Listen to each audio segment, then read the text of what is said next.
मैं किसी German cockroach की तरह या किसी फैक्ट चेकर की तरह आपके सामने गलत एविडेंस लाकर नहीं रखता। मैं जो भी चीज़ आपको बताता हूँ वो सारी की सारी जेन्युइन होती हैं। मैं एविडेंस के साथ में चीज़ों को शेयर करता हूँ। वहाँ की लड़कियों का बलात्कार होने लगा, उनके साथ रेप हुआ, उनके साथ छेड़खानी की गई, उनको किडनैप किया गया, उनको टॉर्चर करके मारा गया कि बांग्लादेश में डिक्टेटरशिप का अंत हो गया। ये फॉल ऑफ शेख हसीना था। जो लोग ऑल आइज ऑन रफा चिल्ला रहे थे, वो लोग all eyes on Hindus of Bangladesh नहीं कह पाए। जो अपने देश में इस तरह की हरकत कर सकते हैं वो दूसरे देशों में आकर क्या क्या कर सकते हैं। खुद बांग्लादेश के जो former prime minister Sheikh Hasina के बेटे ने इस बात को एक्सेप्ट कर लिया कि वहां पे हिंदू मंदिरों पे हमला हो रहा है। अब वहां की पॉलिटिकल पार्टीज ने इस बात को एक्सेप्ट करना शुरू कर दिया कि हाँ, हिंदू मंदिरों पे हमला हुआ है। लेकिन हमारे देश के सो कॉल्ड फैक्ट चेकर्स और उनके लिबरल फॉलोअर्स को इस बात पे विश्वास करने में अब तक बहुत ज्यादा तकलीफ हो रही है। तब ये नहीं कह पाएंगे कि मुझे पॉलिटिक्स से कोई लेना देना नहीं है, मुझे क्या करना, ये नेता सारे के सारे चोर हैं, ये हमारे देश की पॉलिटिक्स ही बकवास है, हमें इसमें इंटरेस्ट नहीं लेना।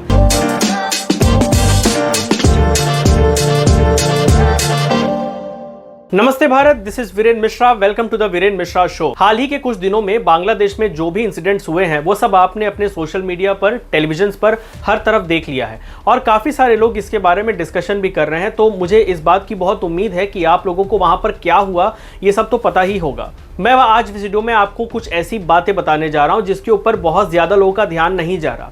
देखिए, बांग्लादेश में जो भी हमें कुछ देखने को मिला है, काफी सारे लोग ये कह रहे हैं कि बांग्लादेश में डिक्टेटरशिप का अंत हो गया, ये फॉल ऑफ शेख हसीना था। लेकिन मैं आपको बहुत साफ साफ इस बात को बता दूं कि शेख हसीना बांग्लादेश की वो प्राइम मिनिस्टर थी जिन्होंने बांग्लादेश की सत्ता को तब संभाला जब बांग्लादेश की इकोनॉमी और बांग्लादेश की हालत दोनों डिक्लाइन में थी, डाउनफॉल हो रहा था बांग्लादेश का। उस वक्त बांग्लादेश को संभालने वाली शेख हसीना थी। उन्होंने काफ़ी एक अच्छे प्रधानमंत्री के रूप में अपनी छवि बनाई, बहुत मेहनत किया, अपने देश के लिए उन्होंने बहुत सारे काम किए और बांग्लादेश को एक नई पहचान दी, उनकी इकोनॉमी को बढ़ाया। शेख हसीना ने बांग्लादेश की सत्ता उस वक्त संभाली थी जब बांग्लादेश में मिलिट्री कूप और पॉलिटिकल अनस्टेबिलिटी की वजह से वहाँ की हालत बहुत ज़्यादा ख़राब हो रही थी। वहाँ की एम्प्लॉयमेंट, स्टैंडर्ड ऑफ लिविंग, हर चीज़ को इम्प्रूव करने में शेख हसीना का बहुत बड़ा हाथ था। और आज बांग्लादेश के ही लोगों ने, कुछ लोगों के इन्फ्लुएंस में आकर जो बगावत की, जो विद्रोह किया अपनी ही सरकार, अपने ही प्राइम मिनिस्टर के खिलाफ में, और उन्हें रिज़ाइन करने पर मजबूर कर दिया। शेख हसीना बांग्लादेश छोड़ के निकल गई। तो ये फॉल ऑफ शेख हसीना नहीं था, ये फॉल ऑफ बांग्लादेश था। अब बांग्लादेश की हालत बहुत ज़्यादा ख़राब होने वाली है इन द नियर फ्यूचर। अब चाहे वहाँ पर जो भी सरकार बन जाए, वहाँ पर इकोनॉमी की हालत पहले से ज़्यादा ख़राब होगी। आप देखिए कि वहाँ पे जो स्टूडेंट्स ने प्रोटेस्ट किया, जो भी वहाँ पे दंगे फसाद हमें देखने को मिले, जिसके बाद में ये रेजिग्नेशन के दौर चले, फिर वो देश छोड़ के निकल गई, क्या इसके बाद में वहाँ पे सब कुछ अच्छा हो जाएगा? बिल्कुल नहीं। और वहाँ पर एक लंबे समय तक काफ़ी सारे बिजनेस को स्ट्रगल करना पड़ेगा। नए इन्वेस्टमेंट के लिए बांग्लादेश को बहुत ज़्यादा स्ट्रगल करना पड़ेगा। अब बांग्लादेश के लोगों को दूसरे कंट्रीज़ वीज़ा देने में भी बहुत कतराएंगे कि ये लोग जो अपने देश में इस तरह की हरकत कर सकते हैं वो दूसरे देशों में आकर क्या क्या कर सकते हैं। इस बात को लेकर काफ़ी सारे देश कॉन्शियस हो जाएंगे और अब ये बांग्लादेश के फॉल की शुरुआत हो जाएगी। अब आप में से बहुत सारे लोग ये सोच रहे होंगे कि जो बांग्लादेश में हुआ उससे इंडिया को क्या फ़र्क पड़ता है, इंडिया का क्या लेना देना है उन सब चीज़ों से। तो भाइयों, लेना देना है, बिल्कुल है। बांग्लादेश इंडिया का एक बहुत ही इंपॉर्टेंट स्ट्रेटेजिक पार्टनर था, ट्रेड पार्टनर था। इंडिया के बांग्लादेश के साथ में ट्रेड रिलेशन थे, डिप्लोमेटिक रिलेशन थे और दोनों बहुत अच्छे थे। और ये दोनों के दोनों रिलेशन शेख हसीना के प्राइम मिनिस्टर रहते रहते ही हुए थे। अब वहाँ पर जो भी गवर्नमेंट बनने वाली है, जो नए पॉलिटिशियंस वहाँ पे सरकार बनाने जा रहे हैं, उनका स्टैंड इंडिया को लेके बहुत ज़्यादा फेवरिंग नहीं रहा है। वो कहीं ना कहीं प्रो पाकिस्तान भी रहे हैं। तो आप सोचिए कि डिप्लोमेटिक फ्रंट पर भी इंडिया का बहुत बड़ा नुकसान है। शेख हसीना का रिज़ाइन करके वहाँ से हट जाना और बांग्लादेश में एक मिलिट्री कूप होना, ये भारत के लिए भी बहुत बड़ी चिंता का विषय है। आप अगर साउथ एशिया का मैप देख लें तो पाकिस्तान, अफगानिस्तान की हालत तो आप पहले से जान रहे हैं। अफगानिस्तान में तालिबान के आने के बाद से वहाँ पे क्या हो रहा है, ह्यूमन राइट्स का क्या वायलेशन हो रहा है, ये सब आपको बताने की ज़रूरत नहीं है। पाकिस्तान लगातार मिलिट्री और डेमोक्रेसी के बीच में कहीं तो झूल रहा है और वो कहाँ पे जाएगा, उनकी क्या हालत आगे होने वाली है, ये सब आप जानते ही हैं। चाइना में क्या होता है ये भी आप बहुत अच्छी तरीके से जानते हैं। नेपाल एक बहुत ही अनस्टेबल कंट्री है, 14 साल में 14 प्रधानमंत्री उस देश में बदल गए, तो नेपाल की हालत भी आप लोग बहुत अच्छे तरीके से जानते हैं। श्रीलंका में रिसेंटली क्या हुआ, वहाँ के प्रेसिडेंट राजपक्षे को देश छोड़ के भागना पड़ा, ये सब आप जानते ही हैं। भूटान एक ऐसा देश है जो इंडिया पे ही ऑलरेडी डिपेंडेंट है और अब बांग्लादेश में भी मिलिट्री कूप हो गया, वहाँ भी डेमोक्रेसी पूरी तरह खत्म ही हो चुकी है, कोलैप्स हो चुकी है, ये कहने में कोई शक नहीं है। ऐसे में भारत ही एक ऐसा देश बचा है जो कि अभी भी एक डेमोक्रेटिक कंट्री है। हमारे देश में अभी भी एक स्ट्रॉन्ग गवर्नमेंट मौजूद है। हम एक ऐसे देश में रहते हैं जहां पर बड़े बड़े ट्रांसफर ऑफ पावर्स बहुत ही स्मूथ तरीके से हुए हैं। आप 2004 और 2014 का एग्जांपल ले लीजिए। 2004 में जब बीजेपी गवर्नमेंट हटी थी और कांग्रेस की सरकार बनी थी, उस समय भी ट्रांसफर ऑफ पावर बहुत ही शांत तरीके से हो गया था। 2014 में जब कांग्रेस गवर्नमेंट खत्म हुई और बीजेपी गवर्नमेंट सेंटर में आई थी, उस वक्त भी पावर ट्रांसफर बहुत शांत तरीके से हुआ था। हमारे देश में कभी भी हमने कैपिटल हिल जैसा वायलेंस नहीं देखा और हमने हमारे देश में कभी भी बांग्लादेश जैसा मिलिट्री कूप नहीं देखा, और ऊपर वाला ना करे कि कभी हमें ऐसे इस तरह की घटनाएं भारत में देखने मिले। तो भारत ही एक ऐसा देश बचा है साउथ एशिया में जो एक डेमोक्रेटिक कंट्री है और जो अभी भी पूरे दुनिया के लिए एक बहुत ही इंपॉर्टेंट देश है। जब मैंने आपको कहा कि इंडिया एक डेमोक्रेटिक कंट्री है, तो डेमोक्रेटिक कंट्री में फ्रीडम ऑफ स्पीच भी होता है। फ्रीडम ऑफ स्पीच है तो फ्रीडम ऑफ कमेंट्स भी होता है। जब मैं इस पूरे घटना को, पूरे इंसिडेंट को कवर कर रहा था, उस वक्त मैं कमेंट सेक्शंस पर खास ध्यान दे रहा था। कमेंट सेक्शन में बांग्लादेश की हालत देखकर काफी लोग को अलग लेवल का एक्साइटमेंट हो रहा था। लोग कह रहे थे कि जो बांग्लादेश में हुआ वो इंडिया में भी होगा। बांग्लादेश तो हो गया, अब इंडिया की बारी है। बांग्लादेश की प्राइम मिनिस्टर इंडिया में भाग के आ गई, हमारा इंडिया वाला कहां जाएगा? काफी लोग का ये सवाल थे। कुछ लोग तो डायरेक्टली प्राइम मिनिस्टर को चेतावनी दे रहे थे कि अगर अभी भी आपने हमारे देश के युवाओं को रोजगार नहीं दिया, हमारे देश के लोगों को नहीं समझा, तो आपके साथ भी ये हो सकता है। कई लोग ने तो ये भी पूछ लिया कि क्या 7 लोक कल्याण मार्ग पे स्विमिंग पूल है ताकि वो वहां जाकर इस तरह की घटनाएं कर सकें। मैं भारत सरकार को कहना चाहूंगा कि वाकई आपको बांग्लादेश से बहुत कुछ सीखने की जरूरत है, और आजकल जो हो रहा है इससे, इस पूरी घटनाओं को देखकर भी हमारे प्राइम मिनिस्टर नरेंद्र मोदी, अमित शाह और जो भी अथॉरिटीज हैं उनको बहुत कुछ सीखने की जरूरत है। जो सबसे पहले चीज सीखने की जरूरत है वो ये है कि हमारे बॉर्डर्स को सिक्योर करना बहुत ज्यादा जरूरी है। खास करके ये बांग्लादेश और म्यांमार का जो बॉर्डर है, इसको सील करना, इसको सिक्योर करना बहुत ज्यादा जरूरी कदम बन चुका है। And I am very much confident कि भारत सरकार को, प्राइम मिनिस्टर नरेंद्र मोदी को इस बात की पूरी भनक होगी कि उनको बॉर्डर को सिक्योर करना कितना ज्यादा जरूरी है। हाल ही के दिनों में हमने देखा कि बांग्लादेश के कुछ यूट्यूबर्स ने वीडियोस बना दिए कि किस तरह वो इलीगली इंडिया में एंटर कर सकते हैं। वो रास्ते दिखा रहे थे, वो ये भी बता रहे थे कि किस तरह फेंसिंग को पार करके आप इंडिया के अंदर आ सकते हैं। वो सुरंग के रास्ते बता रहे हैं, वो पाइपलाइंस के रास्ते बता रहे हैं, काफी सारे रास्ते वो बता रहे थे जिससे कि वो बांग्लादेश से इन्फिल्ट्रेट करके इंडिया में दाखिल हो सकते हैं और इंडिया में आकर आजाद होकर घूम सकते हैं। दरअसल इन लोगों ने हमारे देश को धर्मशाला समझ लिया है कि जब इनका मन करेगा ये मुंह उठाकर चले आएंगे। आप सोचिए कि जो लोग अपने खुद के देश में इस तरह की हरकत कर सकते हैं, वो किसी दूसरे देश में आकर वहां पर क्या क्या कर सकते हैं। तो ये बहुत ही ज्यादा इंपॉर्टेंट बन जाता है हमारी गवर्नमेंट के लिए कि वो हमारे बॉर्डर्स को सिक्योर करे, ताकि इस तरह के लोग जो कि किसी भी समय किसी के ऊपर भी हमला कर सकते हैं, कहीं भी जाकर उत्पात मचा सकते हैं, ऐसे लोग हमारे भारत में ना आए। हम सब जानते हैं कि रोहिंग्या मुस्लिम्स और इल्लीगल बांग्लादेशी इमिग्रेंट्स हमारे भारत में आकर बस चुके हैं और वो हमारे ही बीच में कहाँ रह रहे हैं, ये सब हम लोग भी बहुत अच्छे तरीके से नहीं जान पाते। लेकिन अथॉरिटीज अगर इस पे अभी से काम करना शुरू करें तो जल्द से जल्द इनको आइडेंटिफाई करके इनको डिपोर्ट किया जा सकता है। वरना मैं बार बार एक ही बात कहता हूं कि जो लोग अपने देश के अंदर इस तरह की हरकत कर सकते हैं, वो हमारे देश के अंदर आकर क्या क्या कर सकते हैं, इस चीज का हम अंदाजा भी नहीं लगा सकते।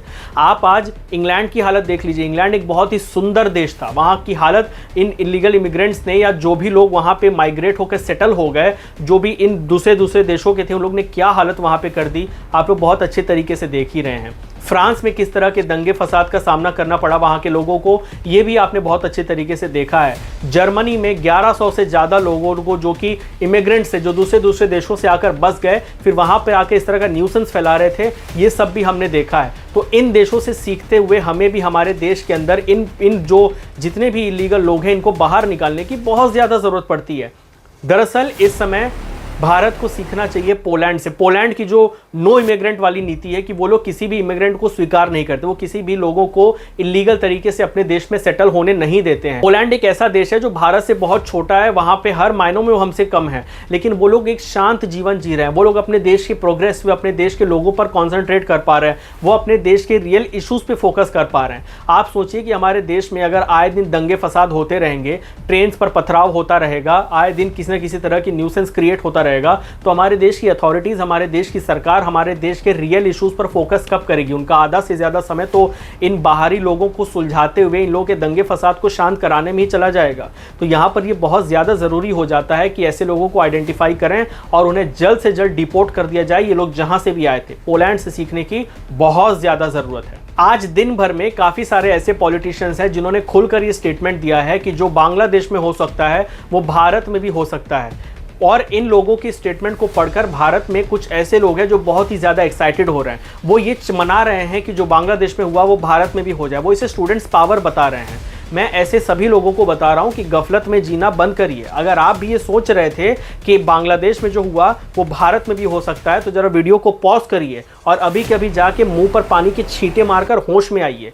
गफलत से बाहर निकलिए। हमारे भारत की सेना, हमारे भारत की सरकार और हमारे भारत के संविधान हमारे कॉन्स्टिट्यूशन के प्रति वफादार है। वो कभी भी इस तरह की घटनाओं को होने ही नहीं देगी और कभी भी हमारे भारत की सेना हमारे भारत में कूप करके हमारे कॉन्स्टिट्यूशन को खतरे में डालने का काम तो नहीं करने वाली है। तो इस तरह के इरादों को अपने दिमाग से बाहर जितना जल्दी आप निकाल के होश में आ जाएं और रियलिटी को देखें वो आपके लिए बेहतर होगा। वरना जब ये सपने आपके टूटेंगे तो आपको बहुत ज्यादा दर्द होगा। जितने भी लोग मेरे भारत के इस वीडियो को देख रहे हैं, मेरी आपसे हाथ जोड़कर गुजारिश है कि अपनी पॉलिटिकल मैच्योरिटी को बढ़ाइए, अपनी पॉलिटिकली मैच्योर होना शुरू हो जाइए। क्योंकि हमारे भारत में भी काफी सारे ऐसे लोग हैं जो कि इन इलीगल बांग्लादेशी लोगों को और रोहिंग्या मुस्लिम्स को हमारे भारत में बसाने का काम कर रहे हैं, जो इलीगल तरीके से इन्हें सपोर्ट कर रहे हैं। और ये लोग ये इसलिए कर रहे हैं ताकि इनका वोट बैंक बढ़ता रहे और ये लोग हमेशा सत्ता का सुख भोगते रहें। अपने सत्ता के सुख के लिए ये आपके बहन बेटियों के, आपके घर के लड़कियों के भविष्य को खतरे में डाल रहे हैं। आप जानते हैं किसी भी दंगे फसाद में किसी बड़े नेता का बेटा कभी उसको कोई हानि नहीं पहुंचती, क्योंकि ये एसी कमरों में बैठकर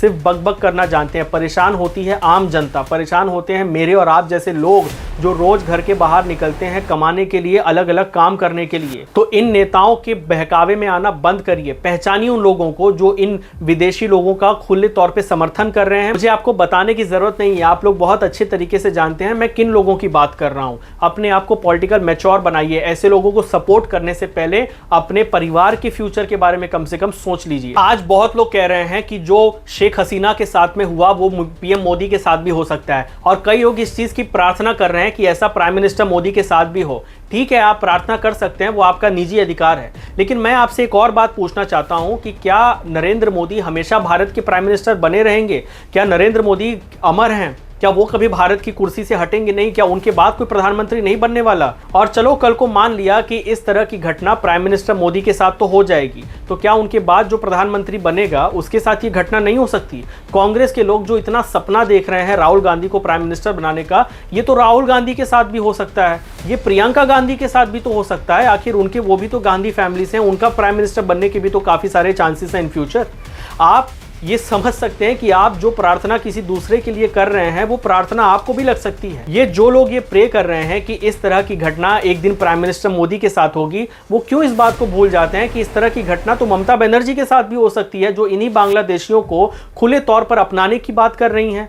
जो बांग्लादेशी, जो लोग अपने ही प्राइम मिनिस्टर के सगे नहीं हुए, जिन्होंने उनको एक स्टैंडर्ड ऑफ लाइफ दिया, वो आपके सगे कैसे हो सकते हैं? दरअसल ये किसी के वफादार नहीं हो सकते, ये सिर्फ और सिर्फ पैसे पर बिकने वाले लोग हैं।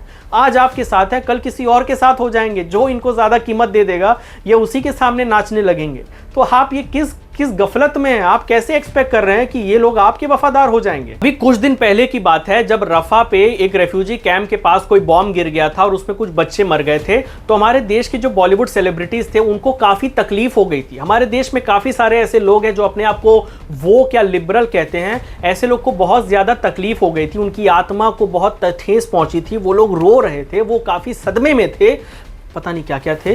वो सब लोग उस कंडीशन में थे कि उनको उन लोगों का दर्द दिख गया। ऑल आइज ऑन रफा वाली कैंपेन शुरू हो गई। लेकिन जब बांग्लादेश में निर्दोष हिंदुओं पे हमला होना शुरू हो गया, वहां की लड़कियों का बलात्कार होने लगा, उनके साथ रेप हुआ, उनके साथ छेड़खानी की गई, उनको किडनैप किया गया, उनको टॉर्चर करके मारा गया, वहां पे निर्दोष लोगों की हत्या कर दी गई, वहां पे मंदिरों को हमला करके तोड़ दिया गया, मूर्तियों को तोड़ दिया गया, बुक्स को, किताबों को आग लगा दी गई, पंडितों को मारा गया। उस वक्त इन सभी लोगों की आंखें शायद अभी तक रफा में ही है, इसीलिए बांग्लादेश तक पहुंच नहीं पाई। जो लोग ऑल आइज ऑन रफा चिल्ला रहे थे, वो लोग all eyes on Hindus of Bangladesh नहीं कह पाए।